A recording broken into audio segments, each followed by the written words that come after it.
Hoje vamos falar brevemente sobre vínculo e o mecanismo de pacificação.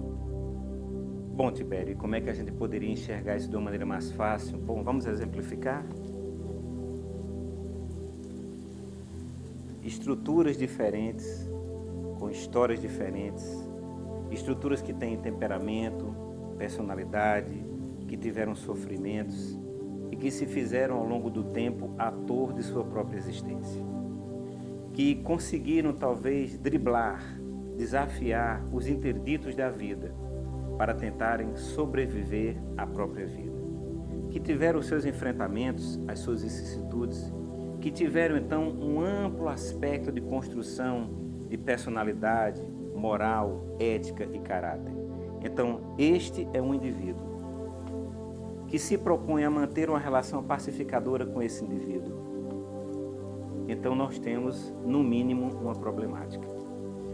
A problemática não necessariamente é algo que possamos enxergar como pejorativo, e sim como um meio de revelação. E é bom que a gente entenda isso. O aspecto pacificador das relações humanas, seja elas quais forem, é preciso que tenha um entendimento de uma pacificação. E pacificar significa compreender o outro, discernir o outro melhor. Porém, afunilando um pouco mais a temática, acredito que em nosso tempo, o que mais podemos falar, o que mais podemos dizer é sobre a questão da família. É como a família hoje pode e deve ser um agente pacificador para consigo mesma. Porque nós temos, então, elementos que compõem a família, que podem ser elementos que se completam e que fazem em si uma grande história conjunta. Só que para essa história conjunta dar certo, é necessário que haja pacificação.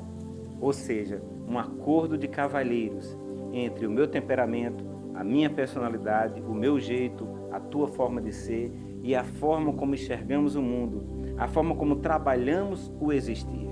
No geral, temos uma grande dificuldade de tentar compreender o outro pela óptica do mundo do outro. Porque, na verdade, nós temos a dificuldade em aceitá-lo como ele é. Essa é a grande questão.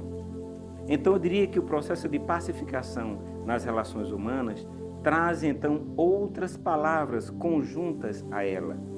Unidade, amor, carinho, dedicação, audição, visibilidade e entrega.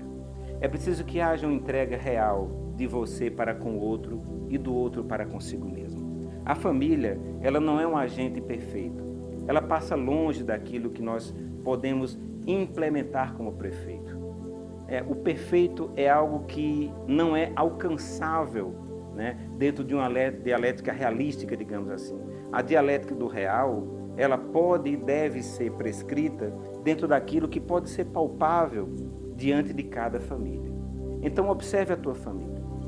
Perceba bem como os elementos da tua família se colaboram um com o outro, como eles se amam um com o outro, como eles se apaixonam um com o outro, como eles ouvem um ao outro, como é a gestão do carinho, como é a forma de se amar. Então, eu diria que pacificar, então, uma relação, pacificar as relações humanas, vai muito além de compreender o outro, vai muito além de entender o outro, porém, cai no tema da aceitação do que cada um representa para si mesmo e para a composição da família.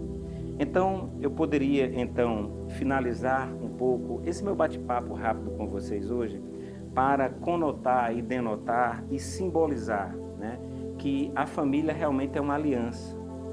E dentro desse processo de aliança, as relações humanas, elas não têm um começo e um fim muito definido, mas elas garantem em si felicidade. O que é que nós podemos garantir, então?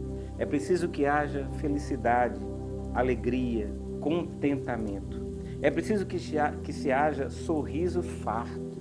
É preciso que se haja presencialidade um com o outro. É preciso que haja ajuda entre todos esses componentes.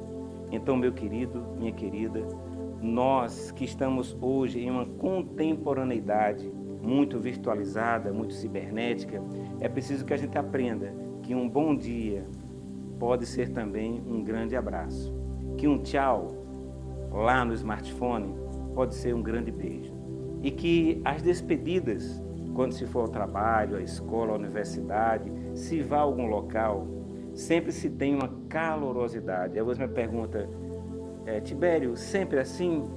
Eu diria que na maior parte das vezes. Porque quando nós entregamos carinho, amor, dedicação, a tratabilidade para com o outro, a gente trata então de tornar uma família mais coesa, mais sólida, mais existente em si própria. Então a gente garante aí que não só haja alegria e felicidade, mas o processo de pacificação, que seria uma paz. Deixo-lhes então o meu forte abraço de paz a cada um de vocês e que o processo de pacificação possa não ser apenas uma temática, digamos assim, teórica, mas que dentro da ortopraxia, dentro de uma prática do lar, a gente consiga evitar o conflito e contornar, todas as vezes que possível, uma guerra, para que assim a gente promova uma paz no dia a dia, de uma forma contínua e verdadeira.